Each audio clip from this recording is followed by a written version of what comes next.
जो कॉन्सेप्ट का सीरीज चल रही है उसमें हम चीन की डिप्लोमेसी के बारे में एक बार बात कर चुके हैं और वो था उनका सलामी स्लाइस और ऑल्फ वॉरियर डिप्लोमेसी के बारे में। आज मैं एक और बहुत इम्पोर्टेंट जो इंटरनेशनल रिलेशंस में कॉन्सेप्ट है पिंग पोंग डिप्लोमेसी का, उसकी मैं बैकग्राउंड के बारे में आपको बताऊंगा कि ये इसका नाम क्यों पड़ा और उसकी बैकग्राउंड क्या थी। एक्चुअली पहली बात तो ये समझ लेते हैं, ये चीन के संदर्भ में इस कूटनीति का, चीन और अमेरिका के संबंधों को लेकर इस शब्द का प्रयोग किया जाता है पिंग पोंग डिप्लोमेसी का। नाम इसका इसलिए पड़ा क्योंकि इस डिप्लोमेसी की शुरुआत में अमेरिका की टेबल टेनिस टीम का और उनके खिलाड़ियों का बहुत महत्वपूर्ण योगदान था। और टेबल टेनिस की जो गेंद होती है, बॉल होती है, वो आवाज़ करती है पिंग पोंग जब वो खेली जाती है, तो इसी वजह से ये शब्द आ गया पिंग पोंग डिप्लोमेसी। मैं इसकी बैकग्राउंड बताता हूँ आपको कि जब चीन, जिसे साम्यवादी चीन कहते हैं, ये 1949 में बना, साम्यवादी क्रांति माओ ने की। और आप जानते हैं कि अमेरिका पूंजीवाद का समर्थक है, कैपिटलिज्म का। तो अमेरिका और चीन के संबंध नेचुरल तरीके से खराब हुए और अमेरिका ने क्या किया कि जो चीन की स्थायी सदस्यता थी सिक्योरिटी काउंसिल में, वो ताइवान को दे दी, जिसे रिपब्लिक ऑफ चाइना कहते हैं। उन्होंने कम्युनिस्ट चाइना को मान्यता ही नहीं दी। साम्यवादी चीन को वोटिंग राइट नहीं था 1971 तक ताइवान को सिक्योरिटी काउंसिल में वीटो का या परमानेंट मेंबरशिप के रूप में मान्यता मिली हुई थी। इधर क्या हुआ कि जब चीन की क्रांति हुई तो सोवियत यूनियन को एक अपना नेचुरल एलाई मिल गया, क्योंकि वो भी कम्युनिस्ट कंट्री था। तो उन्होंने नारे लगाए कि रूसी चीनी भाई भाई, इस तरह के नारे चले।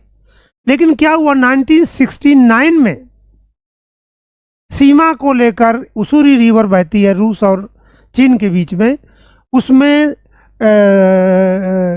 टेरिटरी को लेकर, सीमा को लेकर दोनों में सैनिक झड़पें हो गई और दोनों के संबंध खराब हो गए।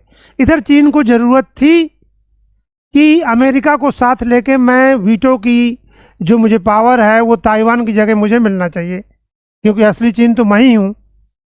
दूसरा, अमेरिका को ज़रूरत थी चीन की, क्योंकि वो रूस और उसके बीच कोल्ड वार चल रहा था।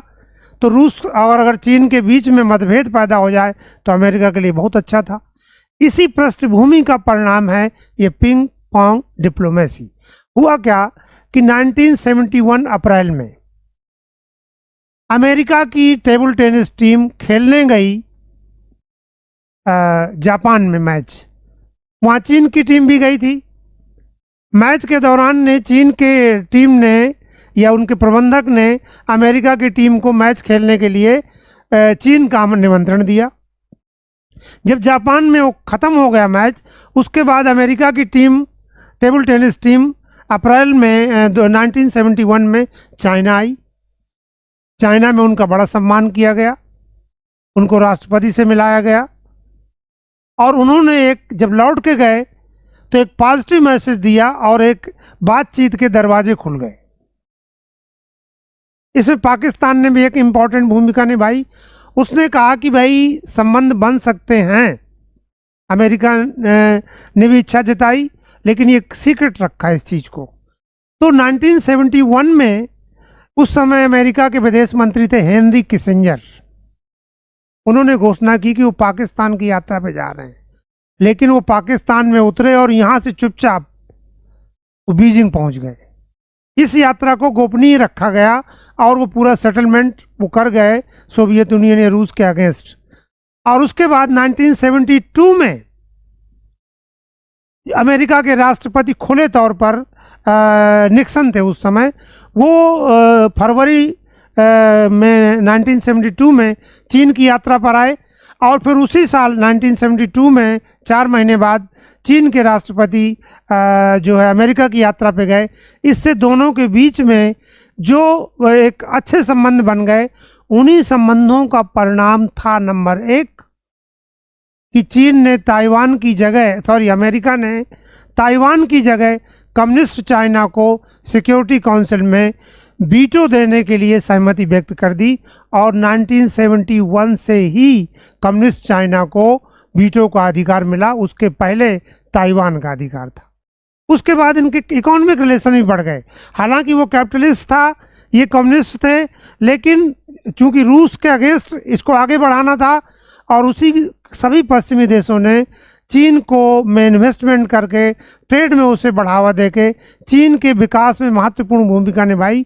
ये बात अलग है, चीन जब आंख दिखाने लगा तो आज अमेरिका और चीन के बीच तनाव फिर पैदा हो गया है।